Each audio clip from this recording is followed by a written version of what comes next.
Am înțeles că Domnul Iisus a făcut 4 vindecări, o înviere din morți, chemarea lui Matei, vorbește cu ucenicii lui Ioan despre post și se face milă cu privire la poporul lui Dumnezeu pentru că erau puțini lucrători. În această zi aș vrea să înțelegem fiecare despre ceea ce Dumnezeu vrea să ne vorbească. Dumnezeu este Cel care ne cheamă, ne-a chemat pe fiecare să îi slujim, ne cheamă în continuare și Dumnezeu niciodată nu pierde. Dumnezeu niciodată nu pierde. Mă gândeam că în România, de exemplu, sunt în jur la 550.000 de credincioși și în America și cam peste tot. Batem pasul pe loc. De ani de zile suntem tot. Stagnăm pe același loc, dar Dumnezeu nu stagnează.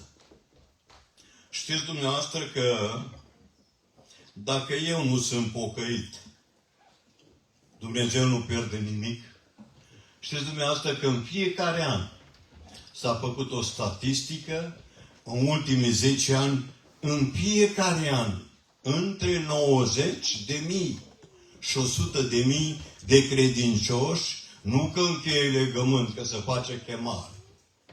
Sunt arși de vii, sunt împușcați, sunt spânzurați, sunt omorâți pentru numele lui Iisus în fiecare an. Imaginați-vă, în 11 ani, Domnul Iisus are aproape 1.000.000 de credincioși, de martiri, numai 11 ani. Vă dați seama? El nu pierde niciodată. De aceea aș vrea în această zi să înțelegem 3 lucruri. În primul și în primul rând, Iisus Hristos ne cheamă pe toți la El. În al doilea rând, El dorește să rămână cu noi și în noi. Și în al treilea rând, din versetele care le-am citit, El vrea să ne facă slujitori pentru El. Acum, cu ajutorul lui Dumnezeu, voi încerca și Duhul lui Dumnezeu, Duhul Sfânt, să-mi dea lumină, înțelepciune, să pot să vestesc Evanghelia așa cum este ea. În primul rând, aș vrea să înțelegem fiecare dintre noi ce înseamnă o chemare. În primul rând, în versetul care l-am citit, în versetul 9, de acolo Iisus a mers mai departe și a văzut un om numit Matei, versetul 9, șezând la vamă și i-a zis: vino după mine. 3 cuvinte, nu multă predică, nu evangelizări, nu chemări, și a lăsat totul. Ba mai mult, a acceptat și l-a chemat pe Iisus la el în casă. A acceptat ca Iisus Hristos să stea cu el la masă după doar 3 cuvinte. Doar numai după 3 cuvinte, vino după mine, el a lăsat totul. Câștigul lui l-a lăsat în seama lui Dumnezeu. A știut că Dumnezeu este Cel care îi poartă de grijă și va purta de grijă și ne poartă de grijă. În această seară, El vrea pe fiecare dintre noi să ne salveze. Să ne salveze ca să fim cu adevărați copii ai Lui. Și am vrea să înțelegem primul lucru, cuvântul vino după mine. O chemare atât de frumoasă. Nimeni nu poate să-ți spună vino după mine. Nici tata, nici mama, nici frații, nici surorile, nimeni nu poate să te provoace să mergi după el. Știți de ce? Nimeni nu vrea să-și arate secretul lui. Nimeni. Nimeni nu vrea să-și arate unde merge la garaj să cumpere mașini. Nu te duc la garajul meu. Păi de ce să te duc? Să iei mașini de la garaj, de la mine? Parcă ar fi garajul al meu. Și uite așa, sau nu te duc acolo unde ai putea să înveți ceva, pentru că vreau să nu înveți niciodată. Dar El ne cheamă și am vrea să înțelegem 4 lucruri referitor la chemare. Haideți să deschidem Biblia în primul rând la Romani, capitolul 11, versetul 29. Dumnezeu nu-i pare rău. Auziți ce spune cuvântul Domnului? Mă auziți? Primul lucru, vă dați seama ce înseamnă o chemare. Căci lui Dumnezeu nu-i pare rău de darurile și de chemarea făcută. Nu-i pare rău. El îi plin de bucurie atunci când eu înțeleg că Dumnezeu mi-a dat un dar și o chemare sfântă, o chemare făcută de către El. Eu trebuie să mă bucur, trebuie să fiu plin de bucurie pentru că m-a chemat El. Mă gândesc și la Matei cât s-a bucurat El că l-a chemat Iisus Hristos. Acum, dacă avem parte de chemare, aș vrea al doilea lucru să înțelegem că trebuie să fim și trebuie să ne purtăm într-un chip vrednic de chemarea noastră. Și haideți să deschidem Biblia și să înțelegem cuvântul Domnului în Efeseni, capitolul 4, versetul 1. Auziți ce spune cuvântul Domnului? Ce înseamnă deja să fiu și să mă port într-un chip vrednic? Efeseni, capitolul 4, versetul 1. Auziți ce spunea Pavel și Duhul Sfânt ce vorbea prin Pavel. Vă sfătuiesc, dar eu, cel liber, cel cu telefonul la ureche, cel cu internetul, cel cu sarmalele, cel cu purcelul, sau cu șunca acățată, sau cu frigidă de ruplit. Fiți foarte atenți. Vă sfătuiesc, dar eu, cel întemnițat, dar nu pentru ceva. Auziți, pentru cine? Pentru Domnul. Și vă dați seama ce mare descoperire avea omul acesta. De la 2000 de kilometri știa tot ce se întâmplă în biserici și le scria scrisoare. Știa cum se poartă surorile, știa cum se poartă frații, știa tot ce se întâmplă în biserică. Ăsta e Dumnezeu. Asta da descoperit. Ce spuneți? Am vrea să fie Pavel între noi. Eu spune, nu vreau să fiu Pavel între noi. Știți de ce? Ne scos pe toți afară. Am încheiat citatul. Fiți foarte atenți că nu-i de râs. E de plâns. Și auziți.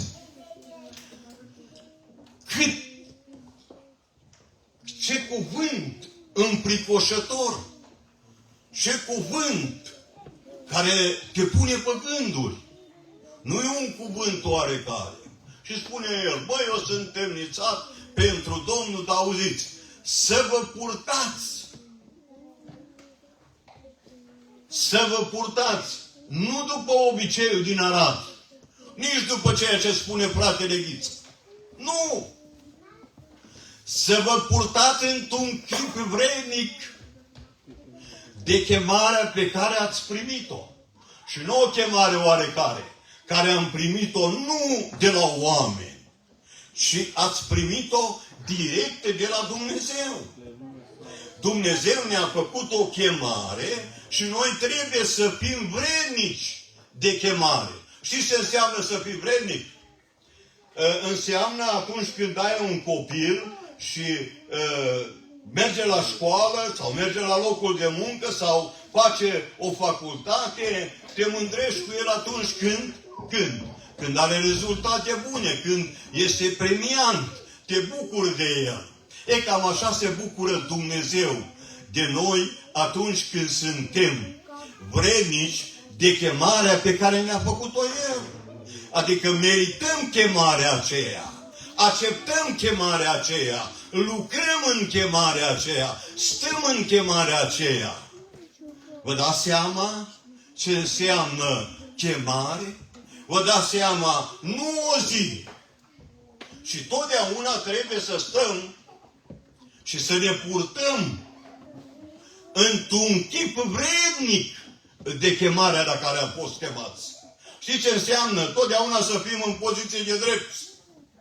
Chiar dacă suntem închiși în închisoare, Duhul Sfânt ne înștiințează ce se întâmplă în familiile noastre. Și putem să trimitem mesaj. Frații noștri, Traian Dorz, în cei 17 ani de pușcărie, când făcea cântările, stătea în apă.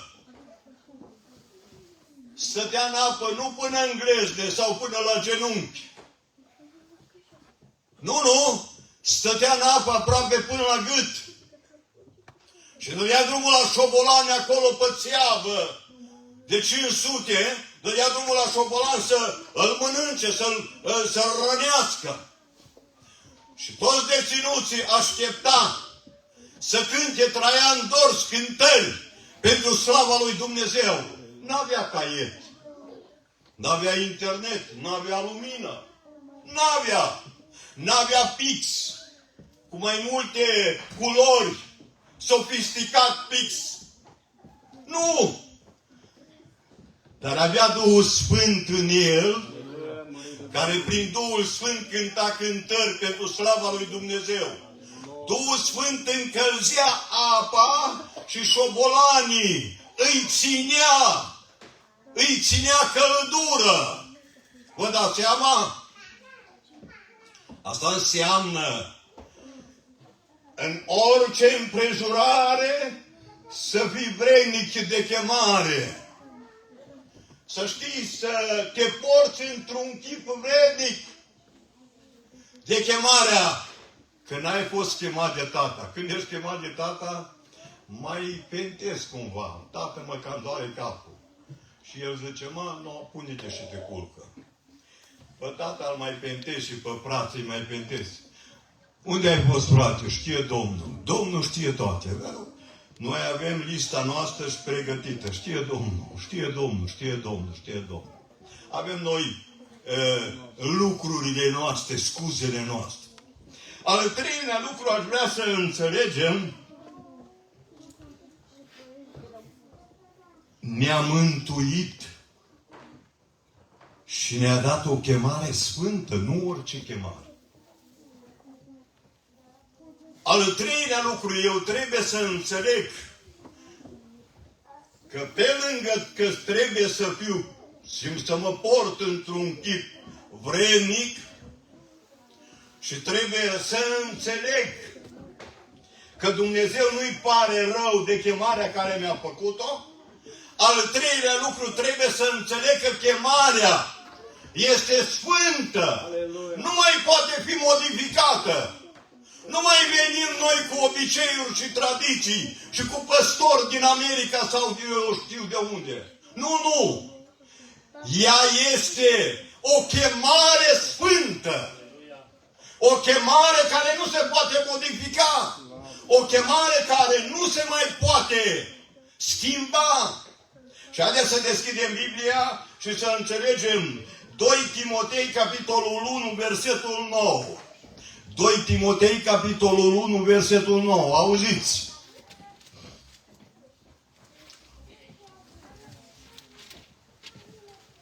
El ne-a mântuit. Aleluia! Aleluia! Aleluia! El ne-a mântuit. Și ce a făcut? Și ne-a dat o chemare sfântă. Ceva sfânt. Când ai o bijuterie, noi nu avem bijuterii, nu avem lucruri de valoare. Unii au aur, alții mai au cocoșei, dar astea sunt lucruri mărunte. Dumneavoastră n-ați văzut un mărgăritar care, ca să ai mărgăritarul ăla, trebuie să-ți vinzi 5 căși din Arad. 5 vile din Arad, sau din Covăsân, sau din Curtici, vile de alea cu 20 de camere. Trebuie să le vinzi tot ce ai ca să cumperi un mărgăritar de preț, de mare preț. Vă dați seama? Un lucru simplu. Dar, rețineți, și îl dai la un meseriaș, la un bijuter să lucreze ani de zile, ca să nu ți-l strice mărgăritarul ăla. Ți-l prelucrează ani de zile și îi dă culoarea care vrei tu. Ani de zile are răbdare bijuterul să lucreze la mărgăritarul acela. Dar mai presus de toate mărgăritarele, spunea Domnul Iisus Hristos, și ce ai folosit unui om, unui femeie, unui tânăr, unui înțelept, unui sărac, bogat? Ce i-ar folosi să câștige toată lumea și toate bogățiile dacă și-ar pierde sufletul? Vă dați seama, sufletul valorează mai mult ca toate mărgăritarele, ca tot aurul, ca tot argintul, dar mai presus de acestea, biserică din Bresuil, ai avut chemare, de o chemare sfântă. Și ce înseamnă sfânt? Pentru că cel care a semnat, cel care a pus parafa, este sfânt. Sfânt, sfânt, glorie lui. Glorie lui. Glorie lui. Lăudat să fie numele Lui. Te-ai întrebat vreodată ce înseamnă chemarea?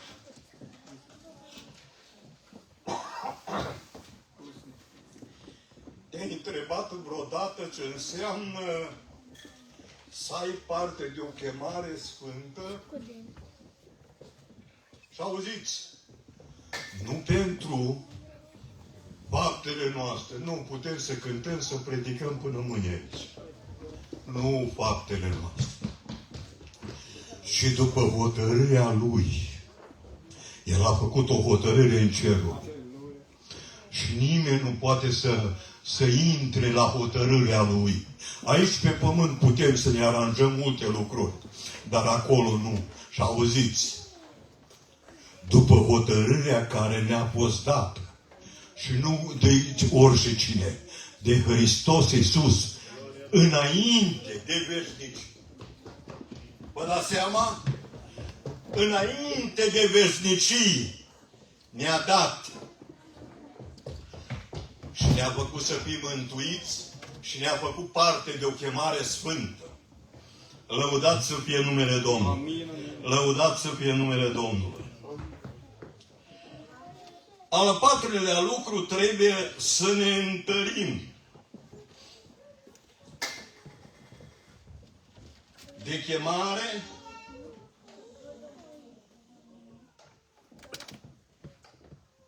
la care am fost chemați. Să ne întărim în fiecare zi. Acum, de ce trebuie să ne întărim? De ce trebuie să fim atenți la chemare la care ne-a chemat El?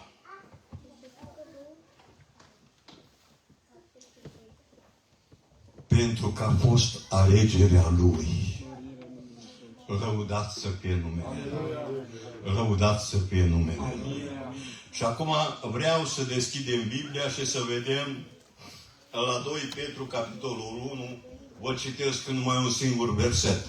Lucrurile sunt complicate. Dacă v-aș citi de la versetul 4, vreți să vă citesc de la versetul 4? Nu, hai, până de la versetul 4. 2 Petru, capitolul 1, auziți? Prin care El ne-a dat păgăduințele Lui. Auziți? Ne-a dat păgăduință. Și nu orice păgăduință. Oamenii îți promite. Îți promite că te face general. Și când cel meu mai dragă, te face soldat, te face prizonier, te bagă în pușcărie. Dar auziți? prin care El ne-a dat făgăduințele Lui nespus de mari și de scumpe, ca prin ele să vă faceți părtași firii pământești, dumnezeiești, după ce ați fugit de stricăciunea care este în lumea prin pofte. Următorul verset. De aceea dați-vă și voi toate silințele ca să uniți credința voastră, fapta cu fapta cunoștința, cu cunoștința înfrânarea, cu înfrânarea răbdarea, cu răbdarea evlavia, cu evlavia dragostea de frați, cu dragostea de frați iubirea de oameni. Căci dacă aveți din belșug aceste lucruri, în voi ele nu vă vor lăsa nici să fiți nici leneși, nici neroditori. Păi cum n-am produs nimic? Am pescuit în apele tulbure o viață întreagă. N-am produs nimic. Am prins vântul la vale. Mi-am rupt pantofii degeaba venind 10-15 pantofi. Venind la biserică și n-am adus un rod, un om la pocăință. Și auziți, nici neroditori în ceea ce privește deplină cunoștința Domnului nostru Iisus Hristos. Nu că i-a dus la pocăință. Că și eu m-am botezat, dar nu m-a învățat nimeni. Nimic din Scriptură. Nimic. Nici nu știam, dacă nu citeam Biblia, ce înseamnă post, ce înseamnă rugăciune. A trebuit ani de zile să înțeleg. Că frații mi-a spus, auzi, simplu, trebuie să nu te apropii de soții, mă, așa fac și eu. Uite, eu stau aici acum și nu mă apropiu de ea, că ei la Arad. Păi dacă ar fi așa, pocăința aș fi generat. Dar nu e așa. Când postești, mâncarea care n-ai mâncat-o, trebuie cui să o dai? La săraci. Când ai făcut sora așa ceva? Când zboră porul. Am încheiat citatul. Dar nu uitați, înainte de a posti, trebuie să-ți dezlegi legăturile. Dar noi postim, că vreți să ajungem în rai. Să credeți voi, să cred eu. Nu. Nu putem să ajungem în rai dacă nu știm să intrăm pe băgaj. Și auziți, în ceea ce privește deplină cunoștința cui? Apoi las că mă învață Duhul Sfânt. Nu te învață Duhul Sfânt, niciodată. Știți când te învață Duhul Sfânt? Când trăiești în ascultare de Dumnezeu. Duhul Sfânt nu face nimic fără de Dumnezeu. Să nu credeți. Nici Iisus fără de Dumnezeu nu face nimic. Nu! Ei sunt una. Ca să lucreze Duhul Sfânt prin tine, trebuie să-L cunoști pe Iisus și trebuie să faci voia lui Dumnezeu. Și atunci Duhul Sfânt te folosește. Până atunci, iartă-mă, apă de ploaie. Următorul verset. Dar cine nu are aceste lucruri este ce? Ce este? Ce este? Orb, umblă cu ochii închiși și-a uitat că a fost curățit de vechile lui păcate. Și acum, ce ne interesează pe noi versetul 10? Auziți. De ce trebuie să căutăm să ne întărim în chemare? Mă auziți?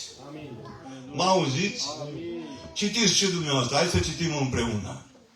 De aceea, fraților, de aceea, surorilor, căutați cu atât mai mult să vă întăriți. Doamne, ce să vă întăresc, Doamne? Lasă să se întărească altul. Să vă întăriți chemarea și alegerea voastră, căci dacă faceți lucrul acesta, nu veți aluneca niciodată. Deci aici este secretul. Să nu credeți că fratele spunea de Petru. Fratele nu spunea de Petru. Și Petru putea să ajungă în iad cu starea în care era. Nu. Petru până n-a primit Duhul Sfânt n-a vorbit de Moise. Petru când a primit Duhul Sfânt a început să predice Evanghelia. Nici nu-l cunoștea pe Moise și a început să spună de Moise. A început să spună din vechime, cum a ieșit poporul din robie. A început să spune de Iisus. Că voi l-ați răstignit. Dintr-un om fricos, un om fără Dumnezeu, a devenit un om al lui Dumnezeu. Fără Duhul Sfânt, n-ai nicio putere, fraților. Să nu ne înșelăm singuri. Să nu înțelegem lucrurile așa cum sunt, ele trebuie luate.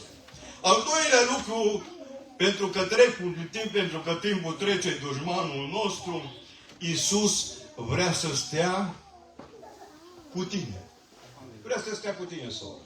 Cu tine, cu tine, cu tine, cu tine, cu tine, cu tine, cu mine, cu fiecare dintre noi. El vrea să stea.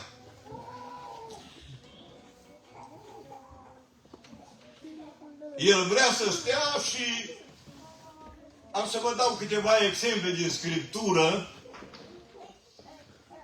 referitor că Iisus a dorit să stea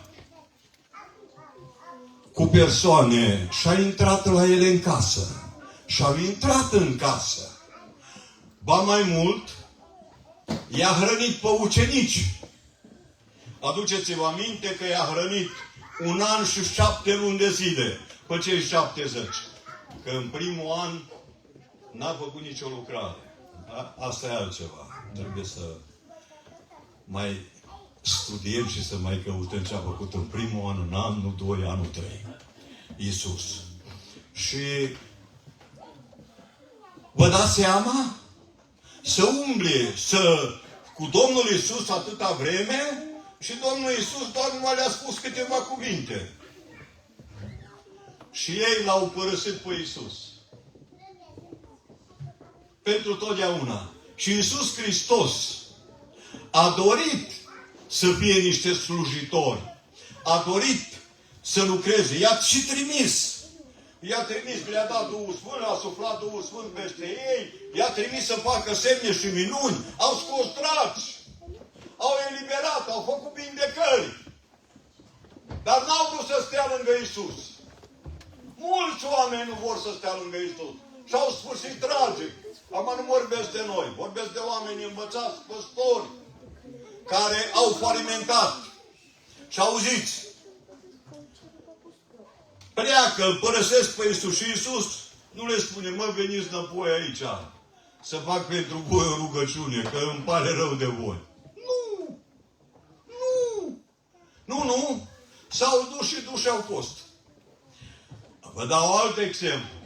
Intra într-o casă mai de multe ori și mânca acolo, se rugau, totul era bine. Acolo erau două surori. Una Marta și una Maria. Și era un frate Lazar, aduceți-vă aminte despre el, că l-a înviat Domnul Iisus Hristos, dar nu mă refer la Lazar, că tot Lazar a rămas. Erau două surori, una era Marta, care purta un nume. Marta înseamnă stăpână sau învățătoare. Ea a vrut să fie mai mare ca Iisus. Nu e așa că și nouă ne place să fim mai mare ca Iisus? Da, de multe ori. Da. Când vin la dumneavoastră acasă, surorile începe să se plimbe. Gugu. Ce faci, soră? Frate, Ghiță, vreau să-ți fac mâncare. Păi eu n-am venit pentru mâncare. Dar vreau să-ți fac. Soră, eu am venit să facem o rugăciune. Eu am venit cu alte scopuri aici. Frate, Ghiță, avem timp. Marta tot timpul avea timp cu ei și lucrurile ei. Maria, ori de câte ori intra Iisus în casă, ea s-a așezat, dar nu s-a așezat pe scaun cum stăm noi. Nu! Știi care știe cum s-a așezat? La picioarele lui Iisus. Mă, în genunchi. în genunchi la picioarele lui Iisus. Și vine Marta și spune, învățătorule, nu-ți pasă. Nu-ți pasă că asta numai stă aici, în genunchi, stă lângă tine și ascultă ce vorbești tu. Mă, nu-ți pasă. Auzi, Marta, Maria și-a luat partea cea bună. Tu ești îngrijorată cu multe lucruri de lume. Tu ești cu lumea. Lasă-o pe Marta aici și tu fă treburile mai departe. Mai aleargă cu mâncărurile, mai aleargă cu stăpânirile. Haideți, dacă îl acceptăm pe Iisus în familiile noastre, să-L acceptăm să fie El Domn și Stăpân în familiile noastre. În Psalmul 84, versetul 10, spune un cuvânt, spunea omului Dumnezeu, auziți ce spunea el. M-auziți, surori? M-auziți? Ia spuneți, da sau nu? Amin. M-am auzit, surori. M-am auziți? Dar fiți foarte atenți acum, că m-ați auzit. M-auziți? Amin. M-auziți, surori? No, hai să citim împreună, surori. Și apoi și frați. Psalmul 84, versetul 10. Citiți, surori. Surori, citiți. N-aud! Căci mai mult face o zi în curțile tale decât 1000 în altă parte. Eu aș vrea mai bine să stau în pragul casei Dumnezeului meu decât să locuiesc în corturile răutății. Câte ați fost la biserică dimineață să vă rugați? Să rugați acasă.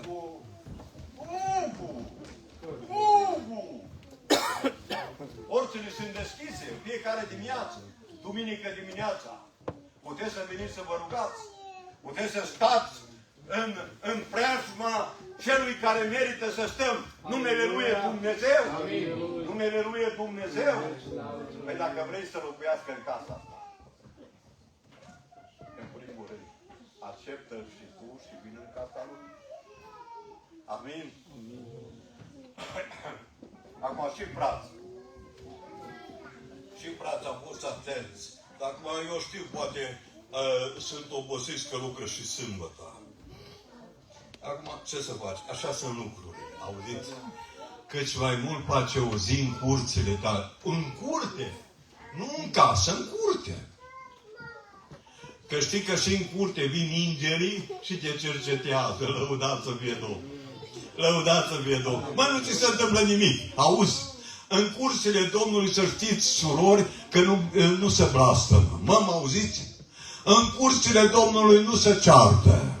În curțile Domnului e armonie. Nu primiți palme de la bărbați. Nu. În curțile Domnului e armonie, bucurie, Duhul Sfânt. Lăudați să fie Domnul. Lăudați să fie Domnul. Lăudați să fie Domnul. Și auziți? Câtă dorință spunea omului Dumnezeu. Aș vrea să locuiesc.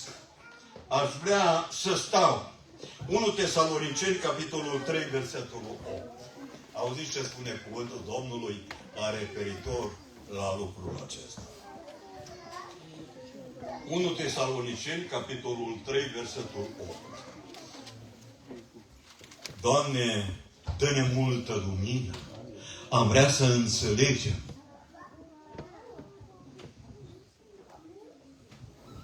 Auziți? Mă auziți?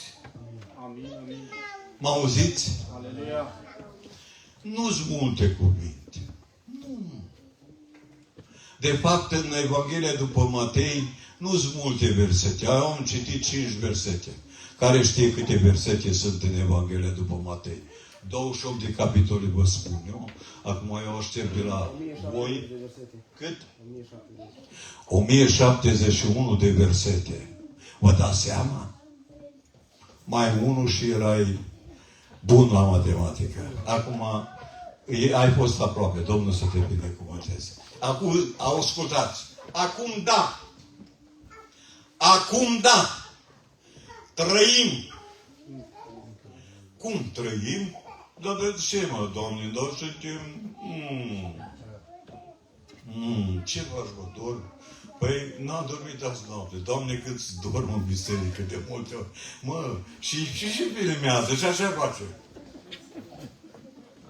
Mă, ce faci, mă? Să filmează și eu doarm în biserică. Unde, mă, n-ai dormit acasă? Păi zice, în biserică dorm bine. Și acum fiți foarte atenți. Acum, da. Și e virgulă după fiecare cuvânt. Acum, virgulă, da. Virgulă, al treilea, trăim, virgulă, fiindcă voi stați tari în Domnul. Mare lucru, bă. Mare lucru, mă. Să trăim acum și toată viața. Doamne ajută. Aleluia. Să stăm tari. Și ce înseamnă tari? Când ești tare, nu ești slab. Acum, dacă nu poți să ridici mâna sus, de multe ori că dor pe mână și să amorțește mâna, nu poți să mă ridici sus, dar e o problemă. Dar acum cuvântul zice, să fim tari, suntem tari, să stăm, dar tari, în ce? În Domnul. Băi, bine să stai. Dar nu putem să stăm tare numai lângă El, că El zice așa în Evanghelie după Ioan, capitolul 10. Zice că oile mele îmi cunosc glasul. Și eu le cunosc. Și ele mă cunosc pe mine. Eu le chem, auzi, fiecare avem un nume. Slăvit să fie numele Domnului. Măi, eu ne știe numele la fiecare în parte. Bucură-te în această zi că Domnul Iisus îți cunoaște numele. Iisus este dispus nu numai să fie în casa ta. Iisus Hristos este dispus să cheme pe toți cei din casa ta la mântuire. Doamne ajută-ne! Doamne ajută-ne! În 1 Timotei, capitolul 6, versetul 15,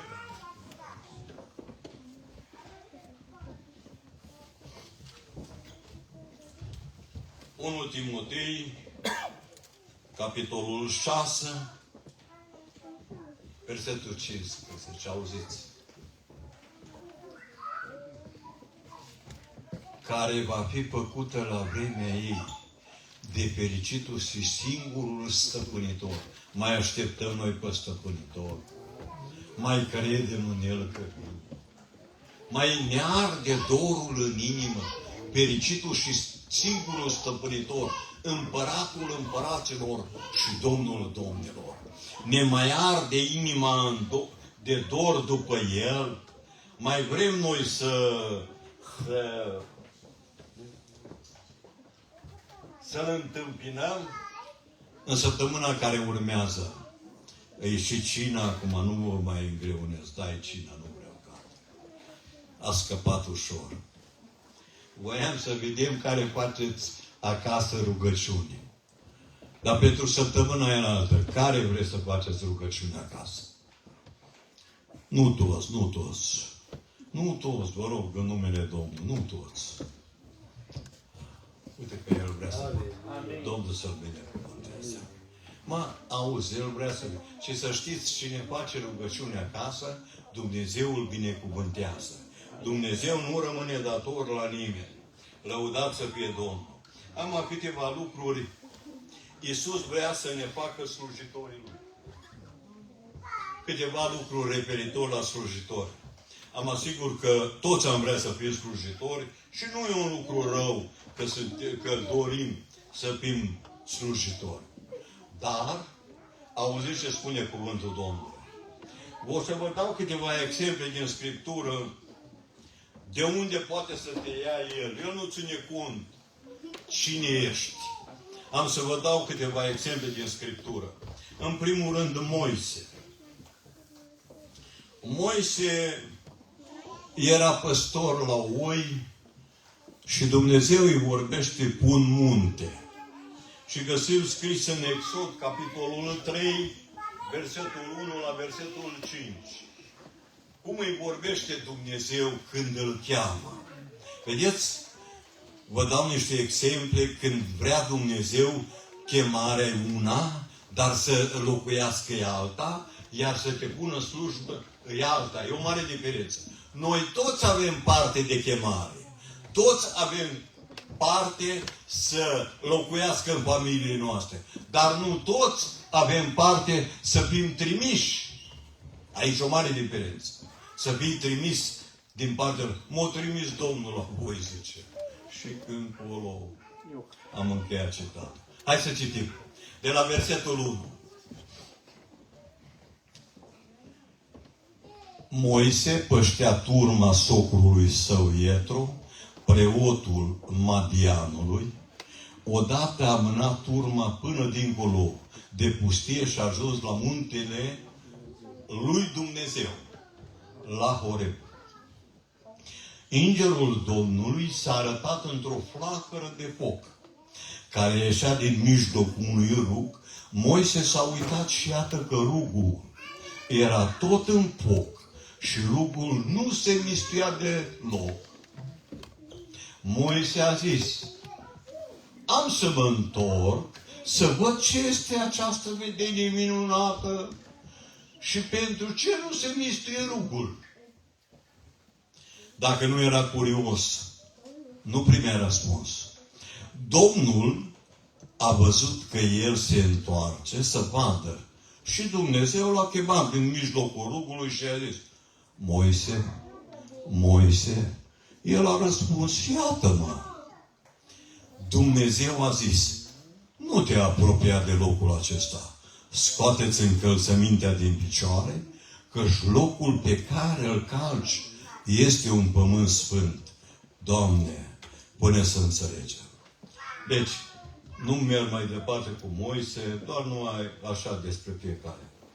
Vă dați seama, primul lucru Dumnezeu îi spune: mă, să știi că muntele ăsta, când te apropii de el, e sfânt. Nu poți să te apropii. Descalță-ți încălțămintea. El ascultă, să descalță și merge și pășește pe pământul acela sfânt și Dumnezeu îl trimite în lucrare. Bine ar fi să înțelegem că și atunci când predicăm Evanghelia, ăsta e loc sfânt. Aici e locul sfânt. Sau când ne rugăm, sau când cântăm o cântare: Doamne, toarnă multă înțelepciune, cunoștință despre Tine, să înțelegem valoarea la care ne chem. Haideți, mai dau un exemplu. Gedeon. Gedeon spune cuvântul Domnului că el trăiera. Fiecare cu meseria lui. Și trăierând acolo, spune cuvântul Domnului că Gedeon, în Judecători, capitolul 6, versetul 11 și versetul 12, auziți ce spune cuvântul Domnului. Cum îl cheamă Dumnezeu pe om ca să-l pună în slujbă. Nu oricum. Știi cum e? Auziți. Apoi a venit îngerul Domnului și s-a așezat sub stejarul din Ofra. Nu la voia întâmplării s-a așezat acolo, care era a lui Ioas, din familia lui Abiazer. Gedeon, fiul său, la cine s-a așezat? Unde s-a așezat îngerul? La stejarul care aparținea tatălui său. Nu se așează stejarul, nu se așează îngerul. Și auziți, Gedeon, fiul său, bătea grâu în teasc ca să-l ascundă de Madian, că Madian le lua totul. Și auziți ce spune îngerul. Îngerul Domnului i s-a arătat și a zis: Domnul este cu tine, viteazule. Doamne, trezește biserica din Bresuie. Trezește bisericile tale de pretutindeni, să auzim și noi vocea aceasta. Cât de minunat lucru este să spună îngerul sau Domnul Iisus: Domnul este cu tine, viteazule. Amin? Atunci, Mergi înainte. Doamne ajută. Al treilea, Saul. Saul ăsta era împărat. Auzi, el căuta măgărițele. Mai eu fi plăcut laptele de măgăriță, nu știu. Dar căuta măgărițele. 1 Samuel, capitolul 9, auziți ce spune cuvântul Domnului, versetul 1 la versetul 3. Nu era la voia întâmplării. Auziți? Numit Chis, fiul lui Abiel, fiul lui Sesor, fiul lui Becaot, fiul lui Afias, fiul lui Beniamin, un om, cum era? Tare și voinic. El avea un fiu. De cine era tare și viteaz? Cine era? Gugu. Am citit. Mai dă înapoi. Tata lui era tare și viteaz. Acum să vedem versetul 12. Citim, dar prindem greu. Nu se prinde nu ca de păreate. Auziți? El avea un fiu cu numele Saul. Tânăr, frumos, mai frumos decât oricare din copiii lui Israel. Și întrecea pe toți înălțime, dar nu înălțime de 5 cm. De la umăr în sus. Mă, toți se uitau la el. Mă, cine e ăsta? Mă imaginează să vin aici să mă uit la el. Mă, Saule, da, ai capul mare, mă. Dar și frumos, mă. Cel mai frumos din Israel. Mă, ce s-o fi uitat fetele ăsta, da, să le aud. Da, auziți, merge până, mai citim un verset, hai, versetul 3.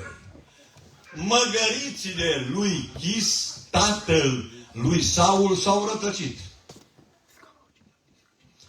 Și Chis a zis fiului său Saul, ia cu tine o slugă, scoală-te și du-te de caută măgărițele. Mă, el căuta măgărițele și Domnul voia să-l facă împărat. Și să știți că n-a fost nepocăit. Când a venit acasă, s-a ascuns după niște vase, nu vă mai citesc. N-a vrut să fie împărat. Mă, dar totuși Dumnezeu l-a pus. Mă mai uit la ceas, mai vă dau un exemplu și atunci trec la Noul Testament.